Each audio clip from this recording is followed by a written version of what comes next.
Ooh, that's not what the WWE wanted on their second night of WrestleMania, but that's what they got, as well as a bloke in the front row like this. What happened? Yes, what happened? Hello, sweeties. This is my second night of WrestleMania, my second YouTube, and my second WrestleMania review. Now, first night, it's okay. It was all right. Enjoyed it, some good matches, but not fantastic. Didn't seem as though this is the granddaddy of them all. This is WrestleMania. It seemed like this is a pay-per-view. So the second night better be great. And it wasn't, was it? It was okay. Main event, fabulous. But I'm not sure if that could really live up to the other stuff that came before it. First of all, stopped raining. So that's good, isn't it? And you've got Titus O'Neil and Hulk Hogan, who, it's pointed out, was booed yesterday in pirate outfits. We look good. Yeah, but you don't sound good. They just don't mesh. So it's all a bit, hey, what do you say next? Hey, maybe I say something next. Hey, better get on to the first match. But after a few minutes, I wish we didn't. Out comes Orton, because it's Orton versus The Fiend, and you're going to get Alexa Bliss in there as well. Of course you are. So, Alexa Bliss is in there. She comes out first. Well, Orton's out first. And he does the thing. Lots of fireworks go off, and then you get... Now, either he's feeding into this, the Fiend thing is just far too long for me and I don't know what to do. Or he's thinking, this is a bag of old shite and I wish I was doing something else. I think it might be the latter rather than the former. Anyway, out comes Alexa Bliss with there's a big Jack-in-a-Box at ringside. Now, who could be in that, do we think? My money is on Joe Biden. Oh, Donald Trump. Yeah, no. Kamala Harris. Let's stick with that political theme. No, it's the Fiend, isn't it? Out he comes, steps onto the box. We cut away because he's not quite sure how to get off the box. So he decides to fly off and give Randy Orton a clothesline, which is probably the high point of this whole match. I'm looking at my notes down here to make sure I don't miss anything. But there isn't anything. Orton gives the Fiend several DDTs, but he can't put him down because he's not human, you see. Well, he is, and he isn't, and then he is, and then about 2 months after he first came out, we lost interest in him because we've seen him now. Anyway, the match ends with Jack-in-a-Box up again. It's Bliss with ink or black mascara or something. She's wearing some kind of band which is pumping out some black stuff down here. She sits on the box. Orton says, my word, I've never seen anything like that before after all my years in the WWE. Even after setting the Fiend on fire and him coming back, I'm really surprised. So there you go. And then the Fiend is surprised as well. I'm very surprised, even though I'm not really human, but I am. But I wasn't sure what was going on with this, and I must stop a minute and have a look at it. Let me have a little bit more time. Oh, there's an RKO, and I've been pinned. Yeah. Orton goes. There's a blackout. It's back up. Gone. Hence the boo and the, what just happened? Yeah. Luckily, the next match on is Jackson Baszler, or Baszler and Jax if you prefer, versus Natalya and Tamina, who won the Tag Team Turmoil, which was good last night, but no one seemed bothered. And actually, at first, people don't seem bothered with this, because really you are coming on at the back of a really crappy match, and something that the audience felt and the crowd felt they'd been cheated by, I suspect. But this is a really good match. The whole idea is Jax and Baszler are killers. Can't get along together, but they're killers. And Natalya and Tamina hang with them. Great work in this. Some really good stuff, and I'm going to make sure that I don't miss anything. There were really nice double teams on Baszler and Jax from Tamina and Natalya. And, Tamina at one point handled Baszler. Yeah, there was a very nice a very nice slingshot from Tamina to Baszler, who went into it was Natalya into a Tamina kick, but Baszler was a bit too close. She didn't half smack her jaw into that kick. That would have rattled some really rattled some teeth. So Baszler just thought, well, turnabout is fair play, just gives Natalya a brutal knee to the jaw and then stamped on her ankle, which looked absolutely awful. It's good. I agree with commentary for once. It looked really good. Jax then worked on that knee. Natalya at one point shouted, "Come on, everybody!" because they just weren't interested. But the work that they did really made the crowd get into this. There was a Natalya sharpshooter, but on Jax, but Baszler was legal, so she put the clutch on her. That got the pin, and the crowd were into it eventually. Fast work, some good psychology. I mean, the main issue here is, well, actually, if a tag team work together, they can beat the killers, Jax and Baszler. And I did actually think maybe Natalya and Tamina will actually win this. That was a bit of a surprise to me. And this is the second best match of the night. Which, for the second match in, is, very surprising. Ding, ding, ding, ding, ding, ding, ding, ding. Oh, Christ. It's JBL. Smiling all over his face. I really have disliked him from the beginning, and I suspect I'll dislike him to the end. He's there on commentary. He gives us nothing at all. And this is the Kevin Owens versus Sami Zayn match. Really, I mean, I'm glad that Zayn is getting some pay-per-view minutes because I think he's a fabulous talker. And all this thing about the documentary and the conspiracy is good, but it's also a way to give Kevin Owens something. Well, I will bring him into the feud and then he can be in WrestleMania because the crowd seem to like him. Logan Paul is added to the mix. So, of course, that moves the metrics like Bad Bunny does on your social media, so that's good. As they said, Logan Paul can go back and tell his 37 million Twitter followers what's happening here. Well, you hope he will, don't you? He was sitting there at ringside. Good facials, actually.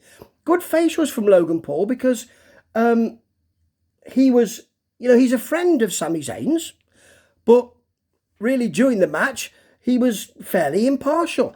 And what an ordinary match it was. Let's have a look at some of this stuff here. There was a nice Michinoku driver from Zayn after he'd suplexed Owen onto the apron. Cole called it a Blue Thunder Bomb. I think it might have been JBL who said... No, I don't think... Anyway, he was corrected. It's a Michinoku driver. And then later on, he added the Blue Thunder Bomb, so that was good. He unpacked 2 exploded suplexes into the corner. This is all Sami Zayn. And he's showing just how good he is. Really good work here. And then you've got Owen really hits a nice fisherman suplex off the top. Of course, he hits the stunner to win. And afterwards, Logan Paul goes over to say, well done. No, well done, Kevin. Fair enough, in the interest of fairness. Fair enough, well done. Zayn says, you're my guest of honour, does all that kind of stuff. And then he leaves. And the crowd are thinking, well, actually, you've treated him fairly badly. Logan Paul is booed, of course. He goes to Kevin Owen to say, thank you, Kevin. That was really good. And Kevin Owen thinking, well, you're being booed by the crowd, gives him a stunner for no good reason particularly. Logan Paul is popular. Some don't like him. But it doesn't mean to say that you should give him a stunner. He takes one very badly. And this match is... Then you've got a really bad segment with the Great Khali and Riddle, who's about to face Shameless Sheamus for the Intercontinental title, isn't it? Yes, it is. No, it's the US Championship, isn't it? He's talking about how you could have a scooter, and we could get, we could have you your own line of scooters. That'd be brilliant, wouldn't it? Carly just looks at him as if clearly thinking, I don't know what my line is. I must have forgotten that. And Riddler says, can we get a translator? Maybe RVD was in late. He's there. I've got the money. It's going to cost 30,000. I've got the money, and here's my rolling papers. You see, they've come a long way in the WWE, haven't they, really? So they pal up together. And we've got the match against Shameless Sheamus. Now, Riddle, it's thought, he had heat, both in the front and the back. And he was given an opportunity with this title, which is fair enough. And he's been doing well with it, I think. I think he is a man for the future, He's got an MMA background. He looks good. His character is good. He's over. And he can produce good matches. But no. The WWE want to put the belt on a broken down has-been called Shameless, who, I'll admit, has produced some good matches recently. But, he's a man of the past, former champion, now coming down to the US Championship. This is not working. It's an okay match. They have, when Riddle kicks his flip-flops off, we get a load of CGI birds flying at us with, I think, if I remember rightly, with pirate hats or with patches on. That just wasn't good. Just because you can do CGI doesn't mean to say you should mess around with it all the time. There is a very nice Riddle superplex. He then actually muscles Shameless up for a suplex and then an odd one. I mean, it's called odd by Michael Cole, quite rightly so. Awkward, I think he called it, onto the apron. He hits a lovely moonsault onto the outside. And then Shameless picks him up, ostensibly to hit the white noise. So he's going to carry him on his shoulders, get up to the top, and then he's going to plant him, isn't he? And he can't. Either he gets a botch mentally here, or he gets a botch on the turnbuckle, or it's slippy, but he just steps down with him and delivers the white noise in the ring. Now, I know he manages to do it, but that's not ideal, is it? Anyway, Riddle thinks, I've got my chance to hit a moonsault here. Slingshot moonsault right into a brogue kick. And it didn't half hurt his mouth. He was spitting blood afterwards. But he was also cheesed off because he lost the match. That's the pin. And there you go. Shameless will now be your US champion. There's no point in putting it on him. You're not forcing anybody up. Again, I know he's come back, but that's a step down for him. Unless they do something very special with him, I don't think that's really going to work. And you have also stopped a really good talent in his tracks. It's not really Cesaro or Ricochet like, but I don't think it should have been done. Such a shame. Okay. What is a Nigerian drum match? Well, I'll tell you what it is. It's cultural appropriation. That's what it is. Now, Apollo Crews, who is fighting Big E, who comes out to some rap stuff. Wale is rapping for him. And then Crews has been given that Nigerian character. Now, I could swear at the last pay-per-view I saw him at, he was carrying a spear. Now, he's not doing that this time. He's got some kind of tribal stick, though. So, that's bad enough. A Nigerian drum match is that you get some kind of drums around the ring and there's no DQ. Is that all it is? I think it must be. It's not great. They hit each other with kendo sticks quite a lot. The kendo sticks sound like they've got the string really loose so that no one's going to really be hurt. And actually, later on, it's quite a nice spot. Crews will hit E so hard that the kendo stick will break. Now, I don't know if it was rigged or not, but That's going to hurt even if the strings are down. So that was a nice one. Let's see, just so I don't miss anything, let's see what else we've got. Oh, there was a nice Big E spear to the outside. That was something which he does very often, and it looked very good. And he was, Big E was, he hit a Uranagi as Cruz ran at him from the apron to the steps. That was very nice. Then Cruz jumped through a table and missed. And it's two big men fighting each other. And I can't think that he will lose. Oh, hang on, who's this? Oh, it's a big bloke in some kind of military jacket. Looks like some kind of revolutionary type thing. We've already got that with Sami Zayn. We don't need it again, but he is a big bloke who choke slams, because big blokes always choke slam, don't they? Since 911 in ECW days, that's what big blokes do. Choke slams gets him up, puts Cruz over him. Cruz wins the match. It's a Nigerian drum fight. There were no drums in it. Nobody drummed for anybody and nobody danced. There's nothing heritage about it. I think it was no DQ. There were some sticks and chairs and a table. So what's Nigerian about it? I don't know. It really just seems that let's create something and let's use somebody's culture to do it. That will be the cultural appropriation thing there, won't it, gentlemen? I'm not saying it's racist. I'm not saying that. But others might. And then the semi-main event and the main event were pretty damn fine. People have been wanting Baszler and Asuka to fight for quite some time.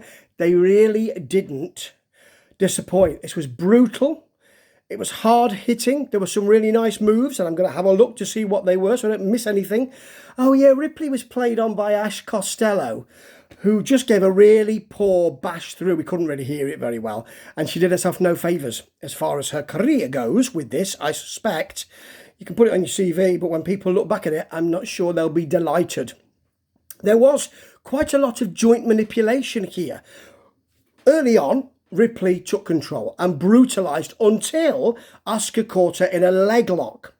However, Ripley just powered out of that and hit a German for a long two. There was a lovely turned missile drop kick. So she turned in midair, Asuka. That was lovely and caught that right on the button. And then a really great move. Wasn't something that, like Io Shirai, where you're jumping from the top of the scenery, but it was just a simple, sounds simple, but very difficult to do. DDT backwards from Asuka to Rhea Ripley onto the floor. Now that looked really nasty, and it was something a bit special, to be honest. However, there was kind of lots of locks and counters. We got all that going, which was really good to see. And eventually, Rhea Ripley won with a riptide. But, I'm sad to see Asuka get beaten. I like Ripley's shtick, and they really showed that they could mesh together. There was good psychology. There was really hard fought, back and forth stuff here. And it was a really good match. It was probably the third best of the night. Thought that was fabulous. And that just ushered in something else people have been waiting for, which is the fatal four-way, really. I know it's supposed to be a triple threat between Roman Reigns and Edge and Daniel Bryan. Yes, yes, yes, yes, yes. And he's over. He's a lot over than You Think You Know Me. I must say, really over. He'll be going, won't he? He's thinking of retiring. So we didn't think he would win the match. Edge has come back, but he might not be staying for long because he's broken down a bit. We didn't think he would win the match. So I thought going in, Roman Reigns is going to win this. So let's just see what they do with it. I called it a fatal four-way because it's no DQ. So actually, the fourth man in the match is Jey Uso, isn't he? And there's loads of stuff on the outside with him. You've got him taken out and taken out by Bryan, really. There's a very nice jumping DDT to Uso on the ring steps by Edge. And what happens is that the match is held up because everyone's coming out saying, "Are you all right, Jay? Are you okay? Do you want a drink? Everything okay? Do you want to come to the back? Yeah, we'll just take it." He's not a competitor in this match. The match should be continuing. Don't stand watching him. Anyway, there's lots of nice work while Roman's on the outside catching a breather. "Oh, I'm so tired. I'm so very, very tired." There's nice work between Edge and Bryan because they are two great grappling wrestlers with great high speed and high octane moves as well. And they really worked well. There was a very nice bit where Bryan dived to the outside, ostensibly to take out Reigns. He put Edge down and got too excited and thought, "I'm going to take Reigns as well." Reigns caught him and suplexed him. And that was very good as well. Edge also caught a Roman Reigns clothesline and then DDT'd him in the middle of the ring, which was great. And there was a really nice moment when Edge and Roman Reigns both went for spears and smacked each other in the middle of the ring. As Michael Cole said, they might have cracked clavicles. And they did crack clavicles. Cracked clavicles. Cracked clavicles. Sounds like some kind of punk band. The Cracked Clavicles. Now, it was really hotting up and there were loads of really, really good work. There was lots of audience into this, and finally the scant crowd who were up front were standing. This was the first time, I think, throughout night 2 that they did. Bryan then gave the yes lock to both Edge and Roman, and the crowd were really into this. Roman went out on the outside at one point and the crowd started a "Roman sucks" chant, and he does some really good work. It's the first time he's heard it from crowds who are not on screens. And he just was absolutely shocked and was looking at the crowd and just shook his head. As if to say, "That's not right. Of course I don't suck. I can't understand why you're saying that." It's lovely. That's lovely heel work. Very nice. So then he powerbombed Bryan through a table. And then Edge hit him with a spear off the steps. By this time, you are getting such good work. Even when Jey Uso comes back, Edge thinks, "Not enough of that," and just spears him. So he takes him out of the game immediately, which is good to see, because the crowd were just getting ready to boo. "Not like this!" And he was taken out. That was a really good move, actually. Edge brings a chair in, hits a crossface on Roman, bug-eyed, of course, because he can't really help that, screaming, "Tap!" Then he takes a piece of the chair, which is a chair leg, and rams it in Roman's mouth. So that is just extremely visceral. And Roman wants to tap. But just before he does, Bryan comes in, grabs his arm and hits the yes lock. Roman is in real trouble. Edge is looking at Bryan as if to say, "This is my lock. This is my cross." He's looking at him. And then he starts to nut him to try and get him off. "This is my time, not yours. Get your own lock." But eventually, the concerto which had been set up by Edge, because he can snap, as you know, Reigns gets the upper hand and delivers that concerto, I think to Edge, and then puts him on Bryan and pins both men just to show he is the head of the table. Done. We went out with all of that and him centre stage and all of the fireworks and all that. And there were some good matches in this. But again, I have to tell you, it's a 3 out of 5. Because it doesn't seem special. And I know this is an odd time.